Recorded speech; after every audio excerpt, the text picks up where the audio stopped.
प्रिय बच्चों, एमए उत्तरार्ध नवम प्रश्न पत्र उपन्यास जूठन ओम प्रकाश वाल्मीकि उपन्यासकार।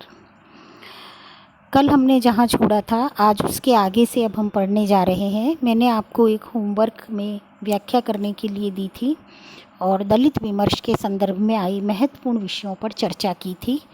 आज उसके आगे से हम कंटिन्यू करते हैं। भद्रावती में भी एक बड़ी सभा हुई थी। कई हजार लोग इस सभा में आए थे। भद्रावती के आसपास के गांव से जत्थे के जत्थे आए थे। इस सभा को संबोधित करने का अवसर मुझे भी मिला था। अधिकतर वक्ताओं में मराठी के वक्तव्य थे।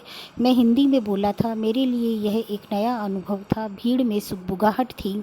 दलित आंदोलन से जुड़ने का एहसास मुझे तीव्रता से महसूस हो रहा था। विद्रूप चेहरा शीर्षक से कविता उन्हीं दिनों लिखी थी जिसे कई पत्र पत्रिकाओं ने छापा था।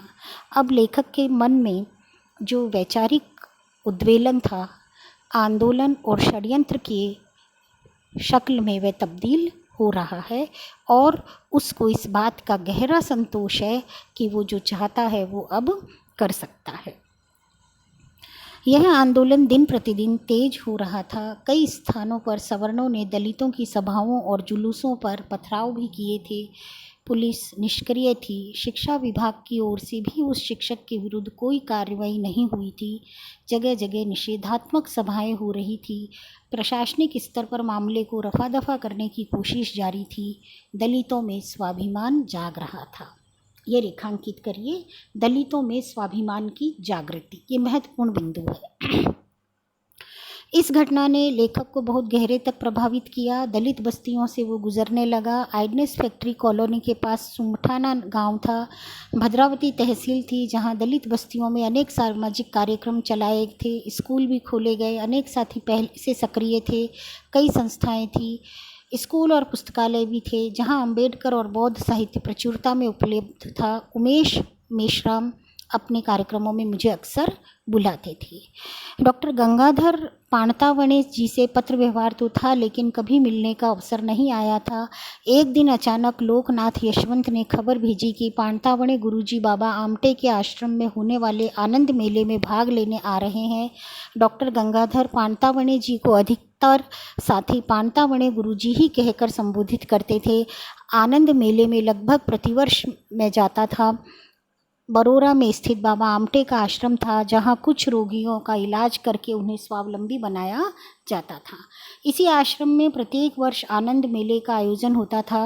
महाराष्ट्र के तमाम साहित्यकार, बुद्धिजीवी, कलाकार इस मेले में आते थे। 2 दिन चलने वाले इस मेले में सभी लोग सहज भाव से शामिल होते थे। देशपांडे, मराठी के सुप्रसिद्ध रंगकर्मी, व्यंग्यकार, कथाकार से यहीं मुलाकातें हुई थी। वसंतराव देशपांडे, भीमसेन जोशी, किशोरी अमोणकर आदि का गायन भी आनंद मेले में ही सुनने का अवसर मिला था। लोकनाथ यशवंत ने मिलाया था। पाणतावणे गुरुजी सहजता से मिले थे। न कोई दिखावा, न आडंबर, न बौद्धिकता का ढोंग। हिंदी के उच्चारण में मराठी का प्रभाव था। बहुत धीमे धीमे बोल रहे थे लेकिन शब्द जैसे एक गहन अनुभूति से पके हुए थे। कई दिन तक इस छोटी सी मुलाकात का नशा मेरे मन पर छाया रहा। अस्मिता दर्श पत्रिका ने मराठी दलित साहित्य के लिए एक ऐसा मंच तैयार किया था जिसने नए नए रचनाकारों को ऊंचाई दी थी। डॉक्टर गंगाधर पाणतावणे जी ने संपादक के नाते अपना कर्तव्य निभाया था। उनका योगदान दलित साहित्य में मील का पत्थर है। किसका योगदान दलित साहित्य में मील का पत्थर है? ये लघु उत्तरात्मक प्रश्न के लिए महत्वपूर्ण है। गंगाधर पाणतावणे जी का। इसके बाद कुरैशी से एक कवि सम्मेलन में मुलाकात हुई थी।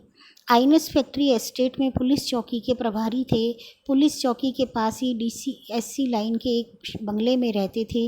2 बार मुलाकात के बाद ही हम लोग एक दूसरे के करीब आ गए थे। कुरैशी को जब भी रात की ड्यूटी पर कहीं जाना होता था 2-4 दिन के लिए बाहर जाते थे। श्रीमती कुरैशी को मेरे यहाँ छोड़ जाते थे। वे बहुत खूबसूरत थीं। पुलिस लाइन में उन्हें अकेला छोड़ना कुरैशी को स्वीकार्य नहीं था।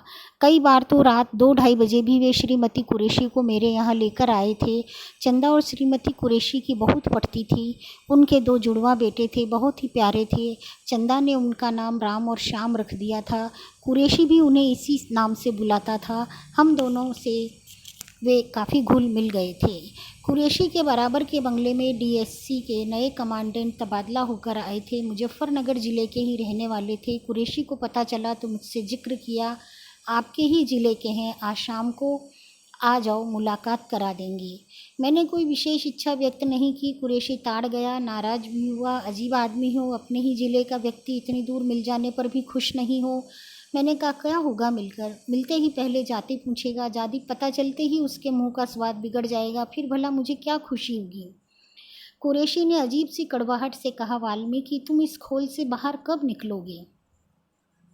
उस रोज़ हम दोनों में इस बात को लेकर तीखी बहस शुरू हो गई। आखिर में यह तय हुआ कि चलो परीक्षण के तौर पर मिलते हैं। कुरैशी का मानना था, फौज के लोग इन बातों पर ध्यान नहीं देते, तुम भयभीत हो इसलिए प्रत्येक व्यक्ति पर शक करते हो। अगले रोज़ मैं चंदा के साथ कुरैशी के बंगले पर गया था। श्रीमती कुरैशी के हाथ की बिरयानी खाने का स्वाद ही कुछ अलग था। चंदा को वहीं छोड़कर मैं कुरैशी के साथ कमांडेंट के बंगले पर गया। वे बरामदे में ही मिल गए थे। कुरैशी ने मेरा परिचय करवाया, सिर्फ ओम प्रकाश ही नाम बताया, वाल्मीकि को गोल कर दिया था। कमांडेंट साहब गर्मजोशी से मिले। वह सुनकर खुश हुए कि मैं बरला का रहने वाला हूँ। अभी ठीक से बैठे भी नहीं थे कि उन्होंने कहना शुरू किया, बरला तो त्यागियों का गांव है, आप किस जाति से हैं? मैंने कुरैशी की ओर देखा, उसके चेहरे का रंग बदल गया। प्रश्न स्वाभाविक तौर पर पूछा गया था। कमांडेंट के चेहरे पर उस समय सहजता थी। मैंने जैसे ही अपनी जाति चूहड़ा बताई, वे असहज हो गए थे। साथ ही बातचीत का सिलसिला भी थम गया था, जैसे बात करने लायक कुछ बचा ही नहीं था। कुरैशी के लिए यह नया अनुभव था। मैंने कुरैशी से कहा कि चलें या और कुछ बाकी है। कुरैशी का मूड उखड़ गया था, वह उठकर खड़ा हो गया था। अच्छा कमांडेंट साहब, चलते हैं। कुरैशी और मैं उनके बंगले से बाहर आ गए थे। अगले रोज़ कमांडेंट ने कुरैशी को समझाने की कोशिश की थी कि कुरैशी साहब, हमारे ज़िले में इन्हें नीच जात का माना जाता है, घर की दहलीज के भीतर इनका प्रवेश नहीं होता और आपका उठना बैठना है, साथ में खाना भी खाते हैं। कुरैशी ने उनके उपदेश को वहीं विराम लगा दिया। उस रोज़ के बाद उन दोनों में दुआ सलाम भी ख़त्म हो गई थी। कुरैशी मेरे और करीब आ गया। चंद्रपुर महाराष्ट्र का एक पिछड़ा जिला था, जिसकी सीमाएं आंध्र प्रदेश और मध्य प्रदेश को छूती थी। 8वें दशक में इस जिले में औद्योगिक विकास बहुत तीव्र गति से हुआ था। कोयले का प्रचुर भंडार इस जिले को कोयला उत्पादन करने वाले क्षेत्रों में एक महत्वपूर्ण स्थान पर रखता है। इन तमाम स्थितियों में अपराध दरें भी बढ़ी है। उसी दौरान इस जिले में डकैती और सहजनी की कई वारदातें हो गई थी। पुलिस की सक्रियता बढ़ गई थी। शरद पवार पर राजनीतिक दबाव था। स्थानीय पुलिस की मदद के लिए आरक्षित पुलिस को भी लगा दिया गया था। चंदा देहरादून गई हुई थी। मैं अकेला था घर में। रात 10 बजे बाहर पुलिस जीप रुकने की आवाज़ आई। मैंने खिड़की से झांक कर देखा, कुरैशी जीप से उतरकर सीढ़ियों की ओर आ रहा था। मैंने दरवाज़ा खोला। कुरैशी के अंदर आते ही कहा, चलो आज तुम्हें रात्रि भ्रमण पर ले चलते हैं। कहाँ? चलो तो सही। जीप में कुरैशी के साथ प्रादेशिक पुलिस के एक इंस्पेक्टर वर्मा सहित 4-5 सिपाही थे। रास्ते में कुरैशी ने इंस्पेक्टर वर्मा से परिचय कराया। डाक उन्मूलन फोर्स के स्पेशल इंचार्ज थे। आज की रात पेट्रोलिंग ड्यूटी पर निकले थे। एक बार भी तो मैं चिंतित हो उठा था, पता नहीं आज कुरैशी किस मुसीबत में फंसाने के लिए ले जा रहा है। लेकिन इंस्पेक्टर वर्मा के व्यवहार और बातचीत ने मुझ में साहस जगा दिया और मैं एक अनुभव के लिए मानसिक रूप से तैयार हो गया। कॉलोनी चेकपोस्ट से जीप पत्रावती पेट्रोल पंप की ओर मुड़ गई। जीप में तेल भरवाने के बाद राष्ट्रीय राजमार्ग पर आते ही जीप की गति तेज हो गई थी। अभी 4-5 किलोमीटर भी नहीं गए थे कि वरोरा की ओर से पुलिस अधीक्षक की गाड़ी का सायरन सुनाई पड़ा। जीप में बैठे सभी लोग सतर्क हो गए थे। अधीक्षक की गाड़ी जीप के बराबर में आकर रुक गई थी। वे सभी जीप से उतरकर पंक्तिबद्ध खड़े हो गए थे। मुझे सिविल कपड़ों में देखकर अधीक्षक ने कुरैशी से पूछा, जीप में कौन है?